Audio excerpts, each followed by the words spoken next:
ओम शांति। मंगलमय परमात्मा त्रिमूर्ति सदाशिवंकर श्रेष्ठ आत्मिक संतान मानंकु शुभ सकाळर शुभ अभिनंदन जणाइबा सह आजिर प्रभुचिंतनर आलोचना को मो समस्तंकु स्वागत जणाउछि। जेपरी सूर्य उदय हेले अंधकार दूरीभूत होइथाए, आलोक प्रकाश होई सबु किछि स्पष्ट रूपे दृश्यमान होइथाए। यह तो स्थूल जगतर स्थूल कथा, हेले ज्ञान एपरी आलोक जद्वारा अज्ञानता रूपी अंधकार दूर होई प्रत्येक गुह्यरु गुह्यतम रहस्यर मध्य उन्मोचन होइथाए। प्रथम एवं मुख्य रहस्य उन्मोचन होइथाए कि भगवान किए एवं मु किए। एहा द्वारा सबु किछि रहस्यर उन्मोचन होइथाए। कारण जे पर्यंत निजर परिचय जणा नथिबो तेबे निज संबंधरे कौनसी तथ्य मध्य हासिल करिबा असंभव। सेथिपाई ज्ञान को आलोक सहित तुलना करा जाए, जहाकु कुहा जाए ज्ञानर तृतीय नेत्र। दुनिया रे तो अनेक ज्ञान रहिछि, हेले तद्वारा केवल शरीर निर्वाह पाई बा स्थूल सुख सुविधा प्राप्त करिबा पाई विनाशी धन उपार्जन होइथाए। हेले वास्तविक सत्य ज्ञान, जहा सत्य पिता निराकार परमात्मा ही प्रदान करिथांती निराकारी आत्मा मानंकु, ताहा द्वारा आत्मा पवित्र सतो प्रधान होई अविनाशी धनर प्राप्ति करिथाए।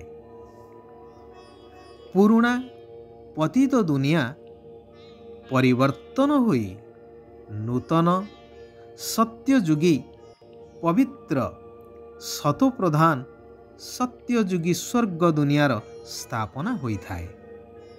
मनुष्य दैवी गुण संपन्न देवी देवता होई दैवी राज्य चालुथिबा पर्यंत, अर्थात अधा कल्प पर्यंत सुख शांति आनंदरे कालातिपात करिथांती। वर्तमान सारा विश्व अज्ञान अंधकार रे बुड़ी रहिछि। निजस्व आत्मिक स्वरूप को भूली पांच विकार रूपी माया रावण कबल रे आसी देह सर्वस्व होई जाइछि। तेणु परमात्मा पिता वर्तमान पुनः सत्य ज्ञान प्रदान करी आत्मिक स्मृति फेरई आणुछंती एवं कहउछंती, मधुर संतानगण तुम मानंकु एबे ज्ञानर तृतीय नेत्र मिली जाइछि। तुमे माने जानिछ जे प्रति 5000 वर्ष परे भोलानाथ निराकार शिव बाबांक द्वारा आमे एही ज्ञान शुणी मनुष्यरु देवता हेउछु। हेले जे पर्यंत एही ज्ञानर धारणा न होइछि, से पर्यंत एभली स्मृति आसी परिबो नाही। ज्ञान धारणा न हेबार मुख्य कारण हेउछि कि बुद्धि एणे तेणे घूरी बुलुछि। जनक सहित एक सत्य पितांक सहित पूरा जोग नाही। देही अभिमानी हेबा परिवर्ते देह अभिमानर वशवर्ती हेई रहिथांती। सेथिपाई धारणा हेउ नाही। बाबा कहुछंती, पिला माने एबे लौकिकतारे आस नाही, कारण जन्म जन्मांतर एही लौकिकतारे आसी अर्थात देहर बंधन रे आसी ବର୍ତ୍ତମାନ ଆମେ ଏହିଭଳି ସ୍ଥିତିରେ ଆସି ପହଞ୍ଚି ସାରିଛେ। ପରସ୍ପରର ନାମ ରୂପକୁ ମନେ ପକାଅ ନାହିଁ। ଏକମାତ୍ର ବାବା, ଦ୍ୱିତୀୟ କେହି ନୁହେଁ। ଏହି ପାଠକୁ ପକ୍କା କର। ଅନ୍ୟର ଅର୍ଥାତ୍ ଦେହଧାରୀର ପଛରେ ପଡ଼ ନାହିଁ। ମନମତ, ପରମତ, ଗୁରୁମତ, ଶାସ୍ତ୍ରମତ ସବୁ କିଛି ଛାଡ଼ି ଗୀତାର ମହାବାକ୍ୟ ଅନୁସାରେ ସର୍ବଧର୍ମଂ ପରିତ୍ୟଜ୍ୟ ମାମେକଂ ଶରଣଂ ବ୍ରଜ, ଏକ ସତ୍ୟ ପିତା ପରମାତ୍ମା ଶିବ ବାବାଙ୍କ ଠାରୁ ହିଁ ଶୁଣିବାର ଅଛି। ତାଙ୍କରି ଠାରୁ ରାୟ ବା ମତ ନେବା ଆବଶ୍ୟକ। ଏହାଦ୍ୱାରା ତୁମେ ଦୁଃଖରୁ ମୁକ୍ତ ହୋଇଯିବ। ଉପଯୁକ୍ତ ଧାରଣା ହେବା ସହିତ ସର୍ବଦା ଖୁସି ମଧ୍ୟ ପ୍ରାପ୍ତ ହୋଇପାରିବ। ସାରାଦିନ ଏହି ଜ୍ଞାନର ବିଚାର ସାଗର ମନ୍ଥନ ଚାଲିବା ଦରକାର। ଯେତେବେଳେ ସତ୍ୟଯୁଗୀ ସ୍ୱର୍ଗରାଜ୍ୟ ଥିଲା, ସେତେବେଳେ ଏକ ଆଦି ସନାତନ ଦେବୀ ଦେବତା ଧର୍ମ ଥିଲା, ଅନ୍ୟ କୌଣସି ଧର୍ମ ନଥିଲା। ଶ୍ରୀଲକ୍ଷ୍ମୀ ଶ୍ରୀନାରାୟଣଙ୍କର ରାଜ୍ୟ ଚାଲିଥିଲା।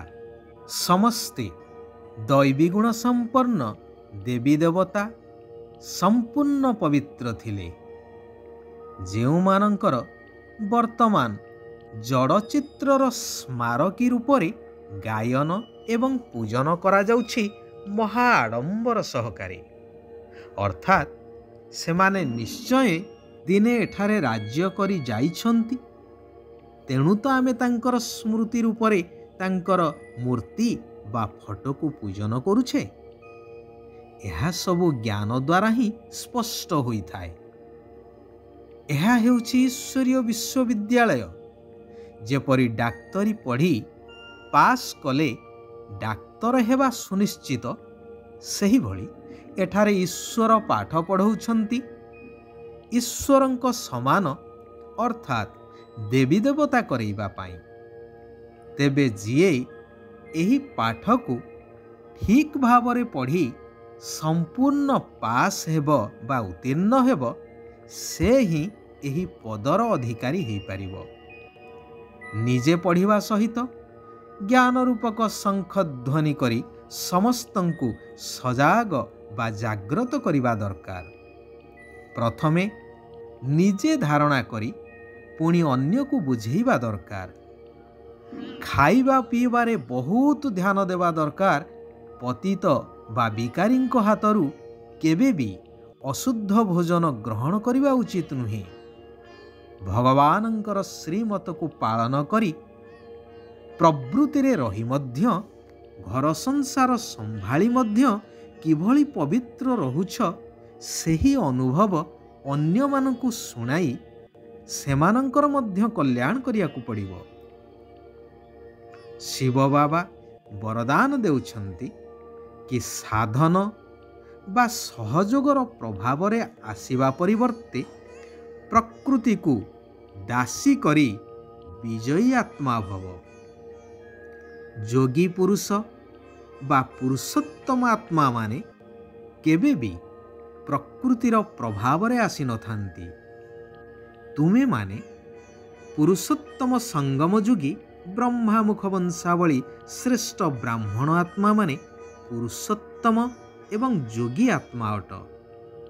ତେଣୁ ପ୍ରକୃତିର ପ୍ରଭାବରେ ଆସିବା ପରିବର୍ତ୍ତେ ପ୍ରକୃତିକୁ ନିଜର ସହଯୋଗୀ କରିଦିଅ, ନିଜର ଅଧୀନ କରିଦିଅ।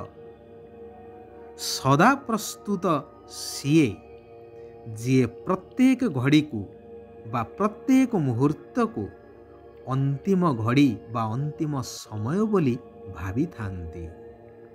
ଆଚ୍ଛା, ଆଜି ପାଇଁ ଏଇଠାରେ ଆମେମାନେ ବିରାମ ନେବା। ଆସନ୍ତାକାଲି ପୁନଃ ଠିକ୍ ଏହି ସମୟରେ ଆମେମାନେ ସେହି କଲ୍ୟାଣକାରୀ ପରମାତ୍ମା ପିତାଙ୍କର ଆଉ କିଛି କଲ୍ୟାଣକାରୀ ମହାବାକ୍ୟକୁ ଶ୍ରବଣ କରିବା।